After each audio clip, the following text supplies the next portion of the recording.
ଜୟ ଜଗନ୍ନାଥ ସାଙ୍ଗମାନେ। ଦେଖନ୍ତୁ ଆପଣ ମାନେ ସିପିଏସ୍ଇ 2024-25ର ରିଟିନ୍ ଏକ୍ଜାମ୍ ପାଇଁ ଯେଉଁ କ୍ୟାନସଲ୍ ହୋଇସାରିଛି ସେଇଟା ଜାଣିସାରିଥିବେ। ଆଉ ଯେଉଁମାନେ ଏ କାମ କରିଛନ୍ତି ସେମାନେ ବି ଆପଣ ଜାଣିସାରିଥିବେ। ଆଉ ସେମାନେ ବି ଆରେଷ୍ଟ ହୋଇସାରିଛନ୍ତି, ସେମାନେ ଜେଲ୍ ବି ଯାଇସାରିଛନ୍ତି। ଆଉ ଯେସବୁ ଆସ୍ପାରାଣ୍ଟ ଥିଲେ ସେମାନେ ତ ଆଉ ଏକ୍ଜାମ୍ ଦେବେନି, ଏଇଟା ବି ଜାଣିସାରିଛନ୍ତି। ତାପରେ ମୁଁ କହୁଛି, ଯଦି এই ঘটনা যদি আমার রিটিন এক্সাম পরে হইতান্তা, জনা পড়ি নথান্তা। যদি ফিজিক্যাল পরে হইতান্তা জনা পড়ি নথান্তা, নহলে ফাইনাল লিস্ট পরে জনা পড়ি নথান্তা। তাহলে কট অফ কেতে হাই যাইতান্তা এটা মনে রাখবে। কট অফ বহুত হাই যাইতান্তা।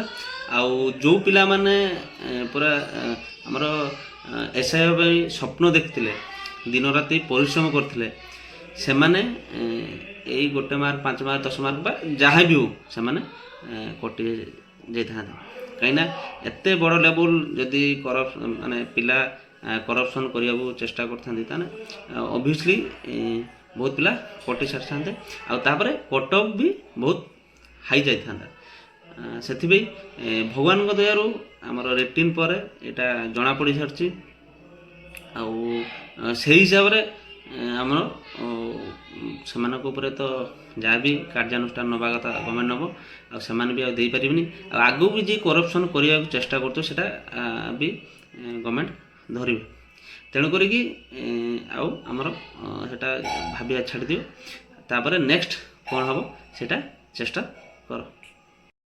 ଦେଖନ୍ତୁ, କେହି ବି ଡିମୋଟିଭେଟ୍ ନ ହେଇକି ପୁଣି ଥରେ ଆପଣ ଯେଉଁ ରିଷ୍ଟାର୍ଟ କରନ୍ତୁ।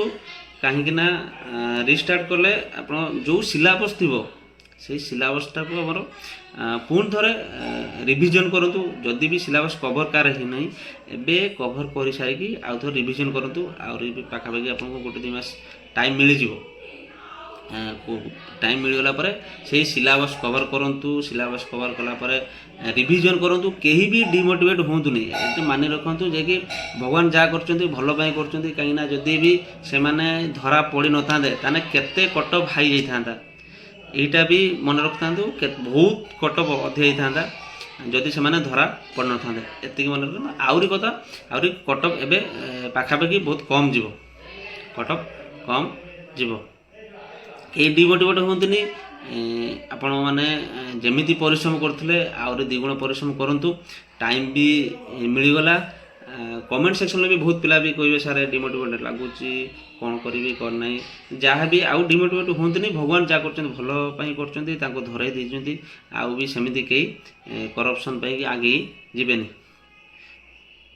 ଦେଖନ୍ତୁ, ଯେଉଁମାନଙ୍କର ଫିଜିକାଲ ଟିକେ ୱିକ୍ ଥିଲା, ବହୁତ ପିଲାଙ୍କର ଫିଜିକାଲ ବି ବହୁତ ୱିକ୍ ଥାଏ, ସେମାନଙ୍କର ଏବେ ଚାନ୍ସ ଅଛି ନର୍ମାଲ ଯାଇକି ଗ୍ରାଉଣ୍ଡକୁ ଯିବେ ବା ରୋଡ଼ ବି ଥିବ, ରୋଡ଼ର ନର୍ମାଲ ଜଗିଂ ଟାଇପ୍ର କରନ୍ତୁ, ଏକ୍ସରସାଇଜ୍ ଟିକେ କରନ୍ତୁ, ଫ୍ୟାଟ୍ ଟିକେ କମାନ୍ତୁ।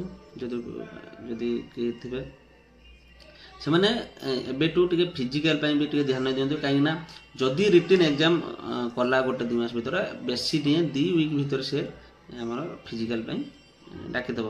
ତା ଭିତରେ ବହୁତ ପିଲା କ୍ଲିଅର୍ କରି ନ ପାରନ୍ତି। ପ୍ରାୟତଃ ଲଙ୍ଗ୍ ଜମ୍ପରେ ବି ଡିସ୍କ୍ୱାଲିଫାଏ ହୁଅନ୍ତି, ଆଉ ଆମର ରନିଂରୁ ବି ହେଇଯାଆନ୍ତି। ସେଥିପାଇଁ ମୁଁ କହୁଛି ଏବେ ବହୁତ ଟାଇମ୍ ଅଛି, କିଏ ଡିମୋଟିଭେଟ୍ ହୁଅନ୍ତୁ ନାହିଁ। ରିଟିନ୍ ପାଇଁ ପଢ଼ିବା ସାଙ୍ଗେ ସାଙ୍ଗେ ଆମର ଫିଜିକାଲ ବି ସକାଳୁ ଟିକେ କରନ୍ତୁ। ଦେଖନ୍ତୁ, ଆଉ ଯାହାର ବି ମେଡ଼ିକାଲ ପ୍ରୋବ୍ଲେମ୍ ଥିଲା, ଯାହା ବି କିଛି ମେଡ଼ିକାଲ ପ୍ରୋବ୍ଲେମ୍ ଥିଲା, ଏବେ ବି ଯଦି ଟାଇମ୍ ମିଳୁଛି ମେଡ଼ିକାଲ ବି ଯାଇକି ଟିକେ ଦେଖାଇ ଦେଇକି ଯାହା ଯେତିକି ପ୍ରୋବ୍ଲେମ୍ ଥିଲା ସେଇଟା ରିକଭର୍ କରିଦିଅନ୍ତୁ। କାହିଁକିନା ଏବେ ରିଟିନ୍ ଏକ୍ଜାମ୍ ପାଇଁ ନିହାତି ଟାଇମ୍ ତ ଲାଗିବ, କହିହେଉନି, ଟାଇମ୍ ତ ଲାଗିବ। କାହିଁକିନା ବୋର୍ଡ଼ ବସିବ, କୋଶ୍ଚିନ୍ ତିଆରି ହେବ, ତାପରେ ପୁଣି ଏକ୍ଜାମ୍ ପାଇଁ ଡେଟ୍ ଆସିବ, ତାପରେ ଆଡ଼ମିଟ୍ କାର୍ଡ଼ ଆସିବ, ବହୁତ ପ୍ରୋସିଡ଼ିଓର ଅଛି। ସେଥିପାଇଁ କହୁଛି ବହୁତ ଟାଇମ୍ ବି ଏବେ ଅଛି। ଯାହା ବି ରିଭିଜନ୍ କରିବା କଥା କରନ୍ତୁ। ଆଉ ଫିଜିକାଲ ପାଇଁ ବି ଯିଏ ବି କରିବା କଥା କରନ୍ତୁ। ମେଡ଼ିକାଲ ପ୍ରୋବ୍ଲେମ୍ ଯାହାର ଅଛି ସେଇଟା ବି ରିକଭର୍ କରିବା ପାଇଁ ଚେଷ୍ଟା କରନ୍ତୁ।